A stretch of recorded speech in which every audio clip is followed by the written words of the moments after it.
പോലീസിനെതിരെ വടിവാളുമായിട്ട് നിൽക്കുന്ന ചെറുപ്പക്കാർ, അപ്പനെയും അമ്മയും വെട്ടി കൊലപ്പെടുത്തുന്ന യുവ വക്കീൽ. ആലോചിച്ച് നോക്കുക, നമ്മുടെ നാട്ടിൽ ഈ ഡ്രഗ് അഡിക്ഷൻ അങ്ങോട്ട് കൂടിയിട്ട് ഇതിൻ്റെ ദുരന്തങ്ങളങ്ങ് വ്യാപകമായിക്കൊണ്ടിരിക്കുകയാണ്. എല്ലാ സ്ഥലങ്ങളിലും ഗുണ്ടായുസമായിട്ട് ധാരാളം ചെറുപ്പക്കാർ ഒത്തുകൂടി നിൽക്കുന്നു. അവരൊക്കെ വളരെ സംഘടിതരാണ്. ഏത് പട്ടണത്തിലേക്കും ഏതൊരു സ്ഥലത്തേക്കും ഇറങ്ങി വന്ന് അവിടെയെല്ലാം ഭീകരാവസ്ഥ സൃഷ്ടിക്കാനൊന്നും യാതൊരു മടിയില്ലാത്ത ചെറുപ്പക്കാരുടെ കൂട്ടങ്ങൾ. അതിനകത്ത് ആണ് മാത്രമല്ല പെണ്ണുമുണ്ട്. ഈ അവസ്ഥയിലേക്ക് കാര്യങ്ങൾ നീങ്ങുകയാണ്.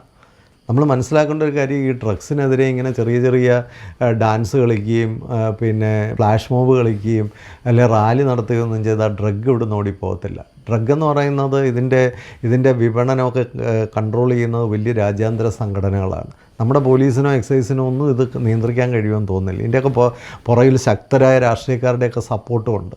അപ്പോൾ ഇങ്ങനെയൊക്കെയുള്ള സമയത്ത് നമുക്ക് ചെയ്യാൻ കഴിയുന്ന ഒരു കാര്യം, ഇതിൻ്റെ സപ്ലൈ കൺട്രോൾ ചെയ്യാൻ പറ്റില്ല, പക്ഷേ ഇതിൻ്റെ ഡിമാൻഡ് നമുക്ക് കൺട്രോൾ ചെയ്യാനായിട്ട് പറ്റും. നമ്മുടെ വീട്ടിലെ കുട്ടികളെങ്കിലും ഇതിൻ്റെ ഡിമാൻഡുള്ളവരാകാതിരിക്കാൻ നമുക്ക് ശ്രമിക്കാം. നമ്മുടെ സ്കൂളിലെ കുട്ടികൾ, നമ്മുടെ കോളേജിലെ കുട്ടികൾ, നമ്മുടെ സമൂഹത്തിലെ കുട്ടികൾ ഇതിനകത്ത് വീണു പോകാതിരിക്കാൻ നമുക്ക് എന്ത് ചെയ്യാം? അവിടെയാണ് മാനസിക ആരോഗ്യത്തെ മെച്ചപ്പെടുത്തുക, വൈകാരിക ആരോഗ്യം, വ്യക്തിത്വ വികസനം, ശാരീരിക ആരോഗ്യം, സന്തോഷം, ഇതൊക്കെ കുട്ടികളിൽ സൃഷ്ടിക്കാനായിട്ടുള്ള വലിയ പ്രവർത്തനങ്ങൾ ആവശ്യമാണ്. ഇല്ലെങ്കിൽ എന്ത് സംഭവിക്കുമെന്ന് ചോദിച്ചാൽ നമ്മുടെ കുട്ടികളൊക്കെ ഇതിൻ്റെ ഇരകളായി മാറിക്കൊണ്ടിരിക്കും.